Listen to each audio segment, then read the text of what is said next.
Assalamualaikum warahmatullahi wabarakatuh.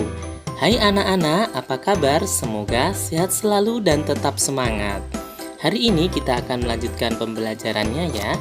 Namun sebelumnya kita akan mengawalinya dengan berdoa bersama-sama. Bismillahirrahmanirrahim. Rabbi zidni ilma warzuqni fahma. Amin. Ya Rabbal Alamin. Nah anak-anak, sebelum memulai materinya, Pak Salim akan menceritakan kisah kepada kalian. Judulnya adalah Daun Teratai dan Kangkung. Adi dan adiknya Ani tinggal bersama neneknya di suatu kampung. Adi duduk di kelas 5 dan Ani duduk di kelas 4 SD. Nenek ipah nama nenek Adi dan Ani hidup sendiri. Suaminya sudah lama meninggal. Orang tua Adi dan Ani merantau ke kota besar dan tidak pernah kirim kabar. Untuk hidup sehari-hari, nenek ipah mencari daun teratai dan kangkung di rawa-rawa yang tidak jauh dari gubuknya. Pagi-pagi sekali, nenek ipah harus menuju ke rawa-rawa dengan harapan mendapat daun teratai dan kangkung yang banyak. Hasil daun teratai dijual ke pasar kepada tukang ikan basah, dan daun teratai yang lebar dapat dijadikan pembungkus ikan basah. Kangkung dijualnya kepada tetangga atau kepada siapa saja di pasar. Pada siang hari, giliran Adi dan Ani mencari daun teratai, dan nenek ipah sangat sayang kepada kedua cucu-cucunya. Sebenarnya, ia tidak tega kedua cucunya ikut mencari daun teratai dan kangkung di rawa-rawa. Tapi harus bagaimana lagi? Ia harus meneruskan hidup dan kedua cucunya harus tetap bersekolah. Padahal hasil penjualan daun teratai dan daun singkong tidak menentu. Kadang hanya mendapatkan 7.500. Tapi bila beruntung, ia akan mendapatkan 10.000 sehari. Memang pendapatan nenek ipah dan kedua cucunya itu tidak seberapa. Tetapi mereka masih merasa cukup uang jerih payahnya itu untuk keperluan sehari-hari daripada mengemis-ngemis di jalan. Nah anak-anak, kita patut bersimpati terhadap usaha Adi dan Ani. Keduanya berjuang membantu nenek mereka untuk mempertahankan hidup. Semoga anak-anak yang bernasib sama seperti Adi dan Ani selalu mendapat kesehatan dan menjadi anak yang sukses di kemudian hari. Amin, amin, ya Rabbal Alamin. Anak-anak, apa sih arti dari simpati? Bagaimana cara menerapkannya dalam kehidupan sehari-hari? Nah, kali ini kita akan mempelajari perilaku simpati.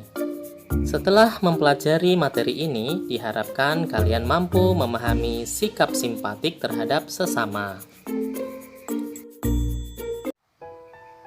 Nah, anak-anak, kita akan mulai dari pengertian simpati. Apa sih arti simpati? Kalau menurut Kamus Besar Bahasa Indonesia, simpati artinya adalah rasa kasih, rasa setuju kepada, dan rasa suka. Secara umum, kata simpati dapat diartikan perasaan kebersamaan secara sosial. Jadi, simpati ini adalah sebuah perasaan kita kepada orang lain. Tapi, perasaan kita kepada orang lain kan masih umum ya. Jadi, perasaan seperti apa yang dimaksud? Yaitu, perasaan sehingga seseorang dapat merasakan perasaan orang lain dalam dirinya. Nah, perasaan ini biasanya adalah suatu perasaan sedih, tapi tidak selalu ya. Seperti apa sih contohnya? Yang pertama, mendengarkan curahan hati atau curhat teman kita hingga selesai. Nah, itu berarti kita sudah menunjukkan rasa simpati kita kepada teman. Dengan merasakan perasaannya, mungkin kita bisa membantu teman kita tersebut. Contoh berikutnya adalah memosisikan diri kita dalam posisi orang lain yang kesusahan atau gembira. Nah, jika orang lain sedang kesusahan, maka kita seharusnya merasa sedih. Sedangkan jika orang sedang gembira, maka kita juga merasakan bahagia. Kemudian, Selanjutnya, tidak menyuruh orang lain melakukan sesuatu yang kita sendiri malas atau tidak melakukannya. Itu artinya kita merasakan perasaan orang lain yang akan malas atau tidak mau melakukannya juga ketika kita menyuruhnya.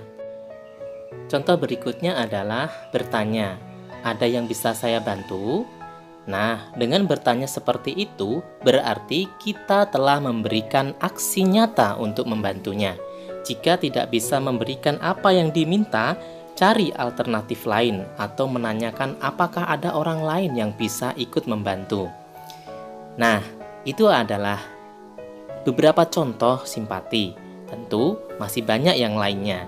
Apakah kalian bisa memberikan contoh yang lain? Nah, anak-anak, selain kita akan mendapatkan pahala tentunya apabila bersikap simpati, kita juga akan mendapatkan hikmah atau manfaat yang lainnya ketika kita bersikap simpati. Di antaranya, yang pertama, disukai oleh orang-orang di sekitarmu. Nah, rasa simpati yang kamu tunjukkan dengan tulus akan menjadi penilaian yang baik di mata orang lain, sehingga orang dapat merasa nyaman dan senang jika berada di dekatmu. Kemudian, yang kedua, menjauhkanmu dari sikap egois dan sombong. Orang-orang yang memiliki rasa simpati bisa merasakan dan memahami kesulitan yang dialami orang lain, sehingga dirinya sendiri akan enggan atau tidak mau melakukan suatu perbuatan yang dapat menimbulkan ketidaksukaan bagi orang lain. Kemudian, hikmah selanjutnya adalah menumbuhkan rasa cinta pada sesama. Rasa simpati yang kamu tunjukkan kepada orang-orang di sekitarmu dengan tulus dapat menumbuhkan belas kasih dan rasa cinta pada sesama.